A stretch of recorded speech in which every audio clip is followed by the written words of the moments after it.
ನಮಸ್ಕಾರ ಸ್ನೇಹಿತರೆ, ರಾಜ್ಯದ ಎಲ್ಲ ಮಹಿಳೆಯರಿಗೆ ಗುಡ್ ನ್ಯೂಸ್ ಕೊಟ್ಟ ಸರ್ಕಾರ. ಬೆಳಗಾವಿಯಲ್ಲಿ ಮತ್ತೊಮ್ಮೆ ಲಕ್ಷ್ಮಿ ಹೆಬ್ಬಾಳ್ಕರ್ ಅವರು ಯಾವ ಕಂತು ಬಿಡುಗಡೆ ಆಗಿದೆ ಎಂಬ ಮಾಹಿತಿ ಕೊಟ್ಟಿದ್ದಾರೆ. ನೀವು ಕೂಡ ಗೃಹಲಕ್ಷ್ಮಿ ಯೋಜನೆ ಫಲಾನುಭವಿಗಳಾಗಿದ್ದರೆ ವಿಡಿಯೋ ಪೂರ್ತಿಯಾಗಿ ನೋಡಿ. ಮತ್ತೊಂದೆಡೆಯಲ್ಲಿ ಇತಿಹಾಸದ ಪುಟ ಸೇರಲಿದೆ. ನಲಿ ಕಲಿ ಯೋಜನೆ ರಾಜ್ಯಾದ್ಯಂತ 29,000 ಶಾಲೆಗಳಲ್ಲಿ ನಲಿ ಕಲಿ ರದ್ದು ಮಾಡಲು ಚಿಂತನೆ. ಯಾಕೇನಾಯ್ತು ಮಾಹಿತಿ ನೋಡೋಣ. ಮತ್ತೊಂದೆಡೆಯಲ್ಲಿ SSLC ವಿದ್ಯಾರ್ಥಿಗಳಿಗೆ ಮಾರ್ಚ್ 5ರಿಂದಲೇ ರಾಜ್ಯಾದ್ಯಂತ ಪರೀಕ್ಷೆ ಪ್ರಾರಂಭ. ಮೇ 8ಕ್ಕೆ ಫಲಿತಾಂಶವು ಕೂಡ ಪ್ರಕಟವಾಗಲಿದೆ. ನಿಮ್ಮ ಮನೆಯಲ್ಲೂ ಕೂಡ ವಿದ್ಯಾರ್ಥಿಗಳಿದ್ರೆ ಈ ಮಾಹಿತಿ ನೀವು ಪೂರ್ತಿಯಾಗಿ ನೋಡಿ. ಮತ್ತೊಂದೆಡೆಯಲ್ಲಿ ಚಿನ್ನ ಮತ್ತು ಬೆಳ್ಳಿ ಪ್ರಿಯರಿಗೆ ಶುಕ್ರವಾರದಂದು ಗುಡ್ ನ್ಯೂಸ್ ಸಿಕ್ಕಿದೆ. ಬರೋಬ್ಬರಿ 25,000 ರೂಪಾಯಿ ಇಳಿಕೆ ಆಗಿದೆ. ನೀವು ಕೂಡ ಚಿನ್ನ ಬೆಳ್ಳಿ ಖರೀದಿ ಮಾಡಲು ಯೋಚಿಸುತ್ತಿದ್ರೆ ಈ ಮಾಹಿತಿ ಪೂರ್ತಿ ನೋಡಿ. ಆರ್ಥಿಕ ತಜ್ಞರು ಒಂದು ಮುಖ್ಯವಾದ ಸಲಹೆ ಕೊಟ್ಟಿದ್ದಾರೆ. ಏನು ಎಂಬುದನ್ನು ನೋಡೋಣ. ಇದೇ ಮಧ್ಯೆ ಬಡ್ಡಿ ಮನ್ನಾ ಘೋಷಣೆ ಮಾಡಿದ ಸರ್ಕಾರ. ನೀವು ಕೂಡ ಬ್ಯಾಂಕುಗಳಲ್ಲಿ ಸಾಲ ಮಾಡಿದ್ರೆ ಬಡ್ಡಿ ಮನ್ನಾಕ್ಕಾಗಿ ಕಾಯುತ್ತಿದ್ರೆ ಕೊನೆಗೂ ಗುಡ್ ನ್ಯೂಸ್ ಸಿಕ್ಕಿದೆ. ಕಾನೂನು ಸಚಿವ HK ಪಾಟೀಲ್ ಅವರು ಬಡ್ಡಿ ಮನ್ನಾ ಹೇಳಿದ್ದಾರೆ. ಯಾರಿಗೆ ಬಡ್ಡಿ ಮನ್ನಾ ಲಾಭವಾಗುತ್ತೆ, ಷರತ್ತು ಏನು, ಎಲ್ಲ ಮಾಹಿತಿಗಳನ್ನು ನೋಡೋಕ್ಕಿಂತ ಮೊದಲು ನೀವು ನಮ್ಮ ಚಾನಲ್ಗೆ ಮೊದಲು ಬಾರಿ ಭೇಟಿ ಕೊಡುತ್ತಿದ್ರೆ ದಯವಿಟ್ಟು ಸಬ್ಸ್ಕ್ರೈಬ್ ಆಗಿ ಪಕ್ಕದಲ್ಲಿ ಕಾಣಿಸೋ ಗಂಟೆ ಕೂಡ ಒತ್ತಿ. ಇದರಿಂದ ರಾಜ್ಯದ ಮಾಹಿತಿಗಳು ನಿಮಗೆ ಸಿಗುತ್ತವೆ. ವಿಡಿಯೋಗೆ ಲೈಕ್ ಮಾಡಿ ಮತ್ತು ವಿಡಿಯೋ ಪೂರ್ತಿಯಾಗಿ ನೋಡಿ. ಬನ್ನಿ ಸ್ನೇಹಿತರೆ, ಎಲ್ಲ ಮುಖ್ಯವಾದ ಮಾಹಿತಿಗಳನ್ನ ಡೀಟೇಲ್ ಆಗಿ ನೋಡೋಣ. ನೀವು ಕೂಡ ಗೃಹಲಕ್ಷ್ಮಿ ಯೋಜನೆ ಫಲಾನುಭವಿಗಳಾಗಿದ್ರೆ ಈಗಲೇ ವಿಡಿಯೋಗೆ ಲೈಕ್ ಮಾಡಿ. ಯಾಕಂದ್ರೆ ಬೆಳಗಾವಿಯಲ್ಲಿ ಲಕ್ಷ್ಮಿ ಹೆಬ್ಬಾಳ್ಕರ್ ಅವರು ಸಿಹಿ ಸುದ್ದಿ ಕೊಟ್ಟಿದ್ದಾರೆ. ಹೌದು, ಗೃಹಲಕ್ಷ್ಮಿ ಯೋಜನೆಯ ಮತ್ತೊಂದು ಕಂತು ಬಿಡುಗಡೆ ಆಗಿದೆ ಎಂದು ಸುದ್ದಿಗಾರರ ಮುಂದೆ ಮಾಹಿತಿ ಕೊಟ್ಟಿದ್ದಾರೆ. ಇದುವರೆಗೆ ಒಟ್ಟು 26 ಕಂತು ನಾವು ಹಾಕಿದ್ದೇವೆ ಎಂದು ಲಕ್ಷ್ಮಿ ಹೆಬ್ಬಾಳ್ಕರ್ ಅವರು ತಿಳಿಸಿದ್ದಾರೆ. ಹೌದು ಸ್ನೇಹಿತರೆ, ಇತ್ತೀಚೆಗೆ ಮಾಧ್ಯಮಗಳ ಮುಂದೆ ಶೀಘ್ರವೇ 25 ಮತ್ತು 26ನೇ ಕಂತನ್ನ ಹಾಕುವುದಾಗಿ ಹೇಳಿಕೆಯನ್ನು ಕೊಟ್ಟಿದ್ರು. ಆದರೆ ಇಂದು ಬೆಳಗಾವಿಯಲ್ಲಿ 26ನೇ ಕಂತು ಕೂಡ ಹಾಕಲಾಗುತ್ತಿದೆ ಎಂದು ಮಾಹಿತಿ ಕೊಟ್ಟಿದ್ದಾರೆ. ನಿಮ್ಮ ಬ್ಯಾಂಕ್ ಖಾತೆಗೂ ಕೂಡ 2,000 ರೂಪಾಯಿ ಜಮಾ ಆಗಿದ್ರೆ ಕಮೆಂಟ್ ನಲ್ಲಿ ನಿಮ್ಮ ಊರಿನ ಹೆಸರನ್ನ ಕಮೆಂಟ್ ಮಾಡಿ. ಇದೀಗ ಬಾಕಿ ಉಳಿದಿರುವ 2 ಕಂತುಗಳು ಬಿಡುಗಡೆ ಮಾಡಲಾಗುತ್ತಿದೆ ಎಂದು ಲಕ್ಷ್ಮಿ ಹೆಬ್ಬಾಳ್ಕರ್ ಅವರು ಮತ್ತೊಮ್ಮೆ ಸ್ಪಷ್ಟಪಡಿಸಿದ್ದಾರೆ. ಹೌದು, ಇದುವರೆಗೆ 24 ಕಂತು ಹಾಕಲಾಗಿತ್ತು. ಇದೀಗ 25 ಮತ್ತು 26ನೇ ಕಂತು ಕೂಡ ಬಿಡುಗಡೆನೆ ಮಾಡಲಾಗಿದೆ. ಅಂದ್ರೆ ಫಲಾನುಭವಿಗಳಿಗೆ ಬ್ಯಾಂಕ್ ಖಾತೆಗೆ ಜಮೆ ಮಾಡಲಾಗುತ್ತಿದ್ದು ಹಂತ ಹಂತವಾಗಿ ಜಮೆ ಆಗುತ್ತೆ ಎಂದು ಲಕ್ಷ್ಮಿ ಹೆಬ್ಬಾಳ್ಕರ್ ಅವರು ತಿಳಿಸಿದ್ದಾರೆ. ಈ ಒಂದು ಪಂಚ ಗ್ಯಾರಂಟಿ ಯೋಜನೆಯಲ್ಲಿ ಗೃಹಲಕ್ಷ್ಮಿ ಯೋಜನೆ ತುಂಬಾನೇ ಪ್ರಮುಖವಾಗಿದ್ದು ಮಹಿಳೆಯರ ಆರ್ಥಿಕ ಸಬಲೀಕರಣ ಉದ್ದೇಶದಿಂದ ಜಾರಿಗೆ ಮಾಡಲಾಗಿದೆ. ಹಾಗಾಗಿ ಯಾವುದೇ ಕಂತು ನಾವು ಬಾಕಿ ಇರಿಸಿಕೊಳ್ಳೋದಿಲ್ಲ, ಎಲ್ಲವನ್ನೂ ಕೂಡ ಫಲಾನುಭವಿಗಳಿಗೆ ಹಾಕುತ್ತೇವೆ ಎಂದಿದ್ದಾರೆ.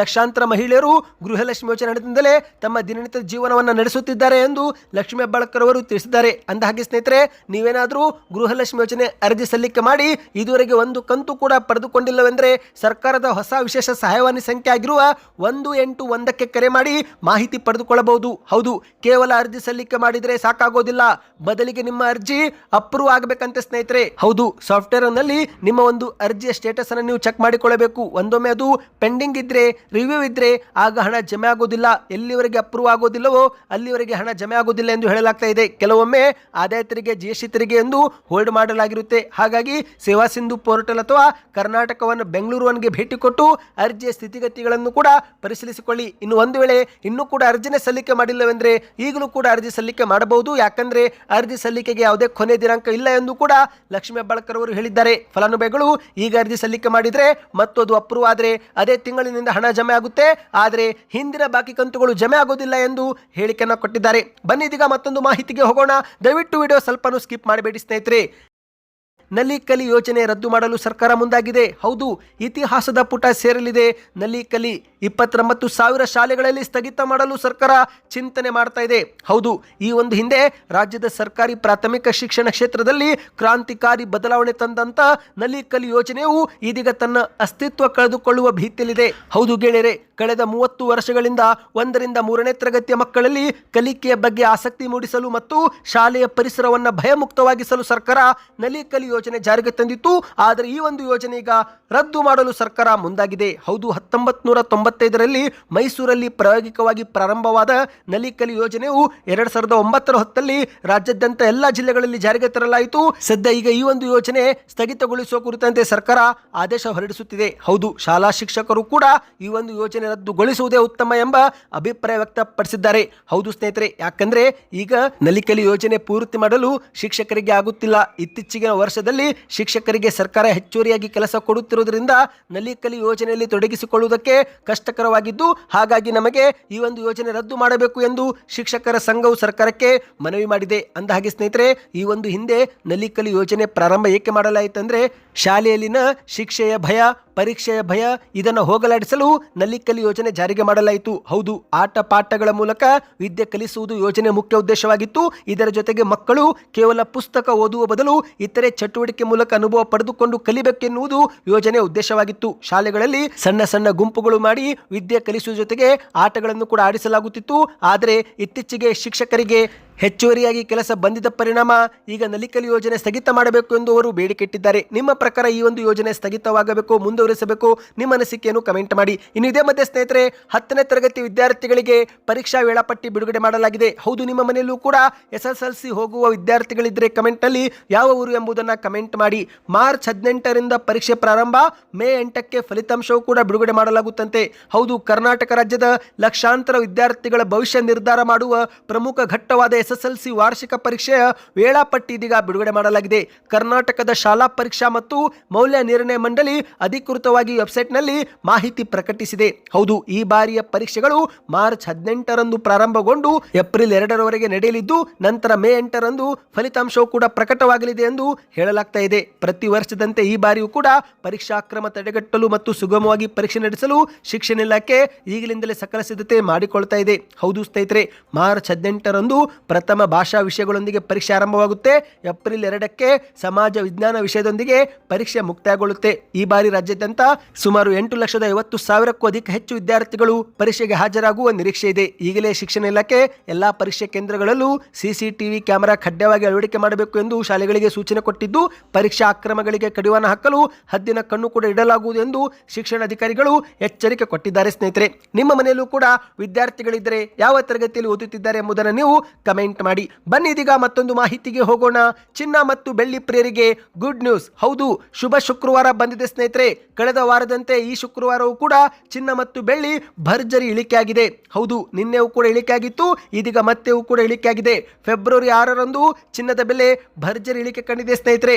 ಚಿನ್ನದ ಬೆಲೆಯಲ್ಲಿ 2,070 ರೂಪಾಯಿ ಇಳಿಕೆ ಆದರೆ ಇತ್ತ ಬೆಳ್ಳಿ ಬೆಲೆಯಲ್ಲಿ ಪ್ರತಿ ಕೆಜಿಗೆ 25,000 ರೂಪಾಯಿ ಕುಸಿತವಾಗಿದೆ. ನೀವು ಕೂಡ ಚಿನ್ನ ಖರೀದಿ ಮಾಡಲು ಇದೊಂದು ಉತ್ತಮ ಸಮಯ ಸ್ನೇಹಿತರೆ. ಈಗ ಮಾರುಕಟ್ಟೆ ಪ್ರಕಾರ ನೋಡುವುದಾದರೆ 24 ಕ್ಯಾರೆಟ್ ಪ್ರತಿ ಗ್ರಾಮ್ ಚಿನ್ನ 15,235 ರೂಪಾಯಿ, ಅಂದರೆ 10 ಗ್ರಾಮ್ಗೆ 1,52,000 ರೂಪಾಯಿ ಸ್ನೇಹಿತರೆ. 1,80,000 ರೂಪಾಯಿವರೆಗೆ ಹೋಗಿದ್ದಂಥ ಚಿನ್ನ ಕುಸಿದು ಈಗ 1,52,000 ರೂಪಾಯಿಗೆ ಮಾರಾಟ ಮಾಡಲಾಗ್ತಾ ಇದೆ. ಅದೇ ರೀತಿ ಸ್ನೇಹಿತರೆ, ಬೆಳ್ಳಿ ಬೆಲೆಯೂ ಕೂಡ ಸಖತ್ ಕುಸಿತಗೊಂಡಿದೆ. 4,20,000ಕ್ಕೆ ಮುಟ್ಟಿತ್ತು. ಈಗ 1 ಕೆಜಿ ಬೆಳ್ಳಿ 2,75,000 ರೂಪಾಯಿ, ಅಂದರೆ ಪ್ರತಿ ಗ್ರಾಮು 275 ರೂಪಾಯಿ. ನಿನ್ನೆಗೆ ಹೋಲಿಕೆ ಮಾಡಿದರೆ 25 ರೂಪಾಯಿ ಪ್ರತಿ ಗ್ರಾಮ್ನಲ್ಲಿ ಕುಸಿತವಾಗಿದೆ. ಅಂದರೆ 1 ಕೆಜಿ ಬೆಳ್ಳಿ ಬೆಲೆ ಒಂದೇ ದಿನದಲ್ಲಿ 25,000 ರೂಪಾಯಿ ಕುಸಿತವಾಗಿದೆ. ಅಂದಹಾಗೆ ಸ್ನೇಹಿತರೆ, ಆರ್ಥಿಕ ತಜ್ಞರು ಇಲ್ಲಿ ಹೂಡಿಕೆದಾರರಿಗೆ ಚಿನ್ನ ಮತ್ತು ಬೆಳ್ಳಿ ಖರೀದಿ ಮಾಡುವವರಿಗೆ ಒಂದು ಸಲಹೆ ಕೊಟ್ಟಿದ್ದಾರೆ. ಅದೇನೆಂದರೆ, ಚಿನ್ನ ಕುಸಿಯುತ್ತಿದೆ ಎಂದು ಏಕಾಏಕಿ ದೊಡ್ಡ ಪ್ರಮಾಣದಲ್ಲಿ ಖರೀದಿ ಮಾಡುವ ಬದಲು ಹಂತ ಹಂತದಲ್ಲಿ ಸಣ್ಣ ಪ್ರಮಾಣದಲ್ಲಿ ಚಿನ್ನ ಖರೀದಿ ಮಾಡಿದರೆ ಭವಿಷ್ಯದಲ್ಲಿ ಅದು ದೀರ್ಘಾವಧಿ ಸಮಯದಲ್ಲಿ ಲಾಭ ತಂದುಕೊಡುತ್ತೆ. ಅಂದರೆ ಸ್ನೇಹಿತರೆ, ಇವತ್ತು 5,000 ಕುಸಿತವಾಗಿದೆ ಎಂದು ನೀವು ಒಂದೇ ಸಮನೆ ದೊಡ್ಡ ಮಟ್ಟದಲ್ಲಿ ಚಿನ್ನ ಖರೀದಿ ಮಾಡಿದರೆ ಮತ್ತೆ ಮುಂದಿನ ದಿನಗಳಲ್ಲಿ 10,000 ಕುಸಿದರೆ ಆಗ ಅದು ನಿಮಗೆ ನಷ್ಟವಾಗುತ್ತೆ. ಅದರ ಬದಲಿಗೆ ಇವತ್ತು ಸ್ವಲ್ಪ ಮತ್ತು ನಾಳೆ ಸ್ವಲ್ಪ ಹೀಗೆ ಕುಸಿದ ದಿನದಂದು ಚಿನ್ನ ಖರೀದಿ ಮಾಡುತ್ತಾ ಹೋದರೆ ಭವಿಷ್ಯದಲ್ಲಿ ಲಾಭನೇ ಇರುತ್ತೆ ಎಂದು ಆರ್ಥಿಕ ತಜ್ಞರು ಸಲಹೆ ಕೊಟ್ಟಿದ್ದಾರೆ. ನಿಮ್ಮ ಪ್ರಕಾರ ಚಿನ್ನ ಬೆಳ್ಳಿ ಕುಸಿತವಾಗಬೇಕೋ ಏರಿಕೆ ಆಗಬೇಕೋ ಕಮೆಂಟ್ ಮಾಡಿ. ಬನ್ನಿದೀಗ ಮತ್ತೊಂದು ಮಾಹಿತಿಗೆ ಹೋಗೋಣ. ನೀವು ಕೂಡ ಸಾಲ ಮಾಡಿದ್ರೆ ಕಮೆಂಟ್ ನಲ್ಲಿ ಯಾವ ಬ್ಯಾಂಕ್ನಲ್ಲಿ ಸಾಲ ಮಾಡಿದ್ದೀರಾ, ಯಾವ ವರ್ಷದಲ್ಲಿ ಸಾಲ ಮಾಡಿದ್ದೀರಾ ಕಮೆಂಟ್ ಮಾಡಿ. ಇದೀಗ ಸರ್ಕಾರ ಬಡ್ಡಿ ಮನ್ನಾ ಘೋಷಣೆ ಮಾಡಿದೆ. ಹೌದು ಸ್ನೇಹಿತರೆ, ಕರ್ನಾಟಕ ಅಲ್ಪಸಂಖ್ಯಾತರ ಅಭಿವೃದ್ಧಿ ನಿಗಮದಿಂದ 2013ರಿಂದ 2019ರವರೆಗಿನ ವಿವಿಧ ಯೋಜನೆಗಳಲ್ಲಿ ಪಡೆದುಕೊಂಡಿರುವ ಸಾಲಗಳಿಗೆ ಒಂದು ಬಾರಿ ಬಡ್ಡಿ ಮನ್ನಾ ಮಾಡಲು ಸಂಪುಟ ಸಭೆ ನಿರ್ಧಾರ ಮಾಡಿದೆ. ಈ ಬಗ್ಗೆ ಸ್ವತಃ ಕಾನೂನು ಸಚಿವರಾಗಿರುವ HK ಪಾಟೀಲ್ ಅವರು ಮಾಹಿತಿ ಕೊಟ್ಟಿದ್ದಾರೆ. ಅಲ್ಪಸಂಖ್ಯಾತರ ನಿಗಮದಿಂದ ವಿವಿಧ ಯೋಜನೆಯಡಿಯಲ್ಲಿ ಇದುವರೆಗೆ 5 ವರ್ಷದಲ್ಲಿ 981 ಕೋಟಿ ರೂಪಾಯಿ ಸಾಲ ಕೊಡಲಾಗಿದ್ದು, ಈ ಪೈಕಿ 714 ಕೋಟಿ ರೂಪಾಯಿ ವಸೂಲಾತಿ ಈಗಲೂ ಬಾಕಿ ಇದೆ. ಹಾಗಾಗಿ ಇಂಥವರಿಗೆ ಒಂದು ಬಾರಿ ಬಡ್ಡಿ ಇಲ್ಲದೆ ವಸೂಲಾತಿಗೆ ಅವಕಾಶ ಕೊಡಲಾಗುವುದು ಎಂದು ಹೇಳಿದ್ದಾರೆ. ಅಂದರೆ ಕೇವಲ ನೀವು ಸಾಲ ಅಸಲು ಮಾತ್ರ ಕಟ್ಟಬೇಕು, ಬಡ್ಡಿ ಕಟ್ಟುವ ಅವಶ್ಯಕತೆ ಇಲ್ಲ ಸ್ನೇಹಿತರೆ. ನೀವು ಕೂಡ ಸಾಲ ಮಾಡಿದ್ರೆ ಕಮೆಂಟಲ್ಲಿ ಯಾವ ಬ್ಯಾಂಕ್ನಲ್ಲಿ ಸಾಲ ಮಾಡಿದ್ರೆ ಕಮೆಂಟ್ ಮಾಡಿ. ಇನ್ನು ಇದೇ ಮಧ್ಯೆ ಮೈಕ್ರೋ ಫೈನಾನ್ಸ್ ಹಾವಳಿಯಿಂದ ಆತ್ಮಹತ್ಯೆ ಮಾಡಿಕೊಂಡ ವ್ಯಕ್ತಿಗಳ ಅವಲಂಬಿತರಿಗೆ ಪರಿಹಾರ ನೀಡುವ ವಿಚಾರ ಕುರಿತಂತೆ ಅಪೂರ್ಣವಾದ ಮಾಹಿತಿ ಇದ್ದಿದ್ದು ಹಾಗಾಗಿ ವಿಷಯವನ್ನು ಮುಂದೂಡಲಾಗಿದೆ ಎಂದಿದ್ದಾರೆ. ಅಂದರೆ ಮೈಕ್ರೋ ಫೈನಾನ್ಸ್ ಕಿರುಕುಳದಿಂದ ಸಾವಿಗೀಡಾದ ಕುಟುಂಬಗಳಿಗೆ 5 ಲಕ್ಷ ಪರಿಹಾರ ನೀಡಲು ರಾಜ್ಯ ಸರ್ಕಾರ ಚಿಂತನೆ ಮಾಡಿತ್ತು. ಆದರೆ ಕೆಲ ಸದಸ್ಯರಿಂದ ಇದು 5 ಲಕ್ಷ ಬೇಡ, 10 ಲಕ್ಷವರೆಗೆ ಪರಿಹಾರ ಕೊಡಬೇಕು ಎಂಬ ಬೇಡಿಕೆ ಬಂದಿದೆ. ಹಾಗಾಗಿ ಈ ಕುರಿತಂತೆ ನಿರ್ಧಾರ ತೆಗೆದುಕೊಳ್ಳಬೇಕಾಗಿದೆ. ಮತ್ತು ಇದರ ಜೊತೆಗೇನೆ 2025 ಜೂನ್ವರೆಗಿನ ಮಾತ್ರ ಅಂಕಿಅಂಶಗಳು ಸಂಗ್ರಹ ಮಾಡಲಾಗಿದ್ದು, ಇತ್ತೀಚಿನ ಅಂಕಿಅಂಶಗಳ ಆಧಾರದ ಮೇಲೆ ನಾವು ಪರಿಹಾರ ನೀಡಬೇಕಾಗಿದೆ. ಇನ್ನು ಇದರ ಜೊತೆಗೇನೆ ಕಿರುಕುಳ ತಾಳಲಾರದೆ ಎಷ್ಟೋ ಸಾಲಗಾರರು ತಿಂಗಳುಗಟ್ಟಲೆ ಊರು ಬಿಟ್ಟು ಹೋಗಿದ್ದು ಅವರ ಕುಟುಂಬಗಳಿಗೂ ಕೂಡ ನೆರವಾಗಬೇಕು ಎಂಬ ಬೇಡಿಕೆ ವ್ಯಕ್ತವಾಗಿದೆ. ಹಾಗಾಗಿ ಇದೇ ಒಂದು ಹಿನ್ನೆಲೆಯಲ್ಲಿ ಸದ್ಯಕ್ಕೆ ಈ ಒಂದು ವಿಷಯವನ್ನ ಮುಂದೂಡಲಾಗಿದೆ ಎಂದು ಮಾಹಿತಿಯನ್ನ ಕೊಟ್ಟಿದ್ದಾರೆ. ಈ ಎಲ್ಲ ಮಾಹಿತಿಗಳು ಇಷ್ಟವಾಗಿದ್ದರೆ ಸ್ನೇಹಿತರೆ ಚಾನಲ್ಗೆ ಸಬ್ಸ್ಕ್ರೈಬ್ ಆಗಿ ಮತ್ತು ವಿಡಿಯೋನ ಶೇರ್ ಮಾಡಿ.